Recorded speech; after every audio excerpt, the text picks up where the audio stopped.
2002 Toyota Camry with the 2.4 liter engine. The vapor canister will be replaced because these components here are leaking. This one's here, I already diagnosed the problem. If you want to see how I diagnosed the problem, just click in the description below and you will see the video there. So with that in mind, let's get started. And I have a ram right there. Make sure you have jack stand, the jack right there. 14mm nut here.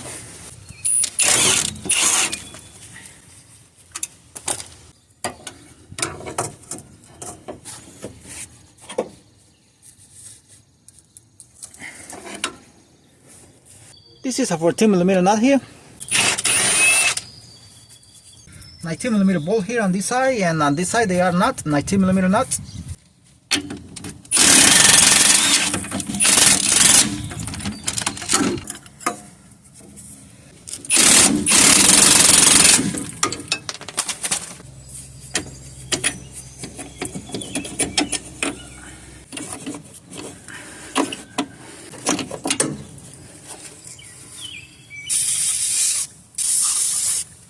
One, two, three 12mm bolts here for the sway bar, for the bracket here.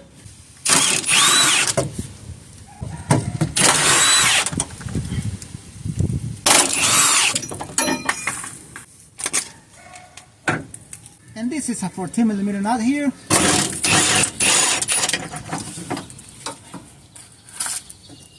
And this is the other 14mm nut here. I'm gonna go ahead and take it out.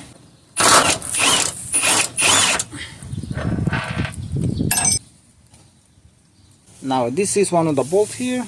As you can see, it's this one here with this big washer. And this is the other stud here, a nut. And this is the other nut here. You take them out completely and you lose the same ones on the other side, on the passenger side. You lose this one, only lose this one and this one. These ones here, you only have to lose them, do not take them out.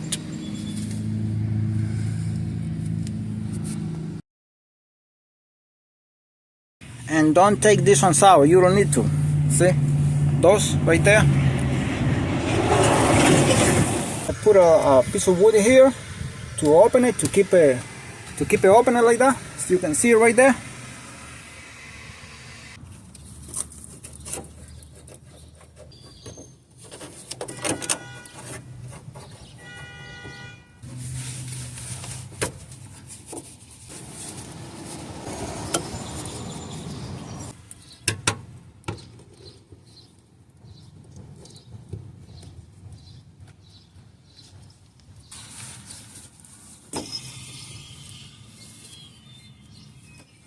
We're gonna press on the tab here of the connector and pull it out at the same time.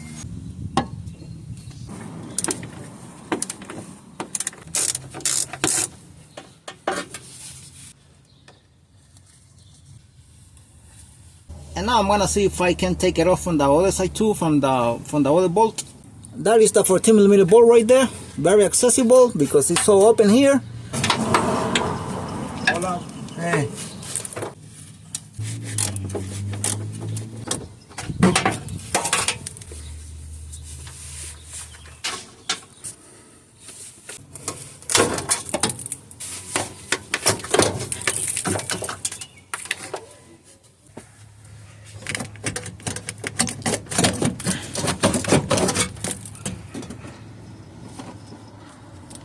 Alright, looking from here, from the driver's side, that's how it looks like. Those are all the connectors from the vapor canister. The new vapor canister here, it has been compared with the old one and it's exactly the same. The sensors here, the other one here. I don't have a part number because this was bought a few months ago and the box was lost. I don't have a part number in this case. Alright, just to mention something here about this one, you see this vein here, that locks there. The hose that goes here is exactly like one of those fuel lines. Once you connect it here, it locks here. So it has clips. So you have to press really hard on those clips, really hard. And I could not record it because it cannot be seen anyway. It cannot be seen at all because the hands cover everything. If you have one of these tools, I tried some of these to put it inside and lift up the clips like a fuel line, but none of them fit.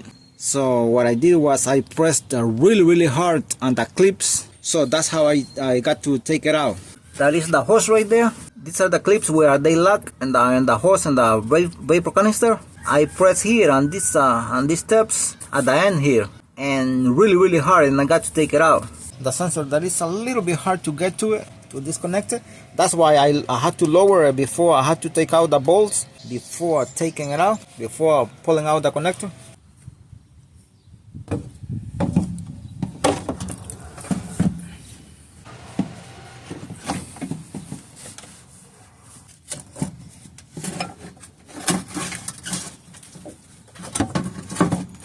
And that is the new vapor canister right there. I already installed it by hand. The bolts are put only by hand. That's very easy. I mean, installing is very easy. Taking it out is a little bit harder.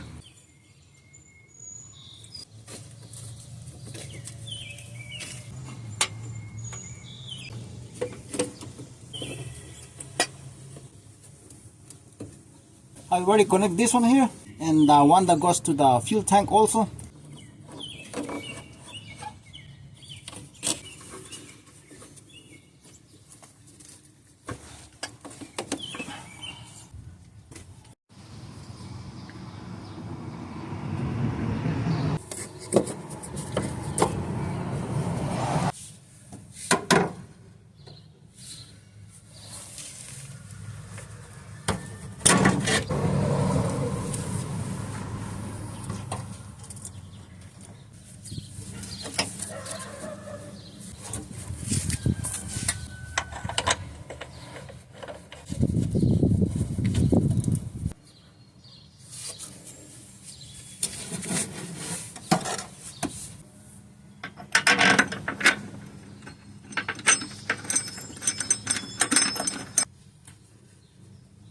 And here is the torque specification for all of these bolts and nuts here, so just take a look at it.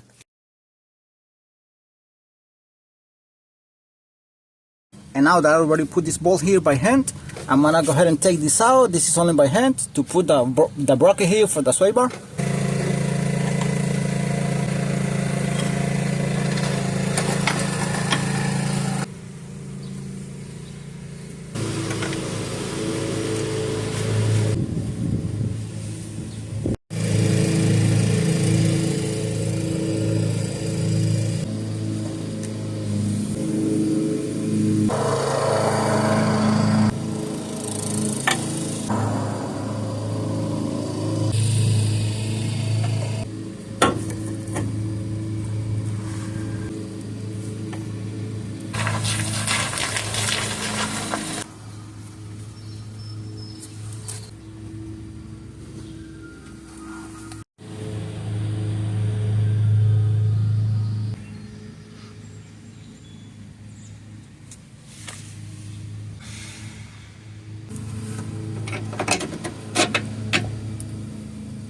When the hole in the strut here does not match the hole in the assembly here, just insert a screwdriver on the other side to line it up.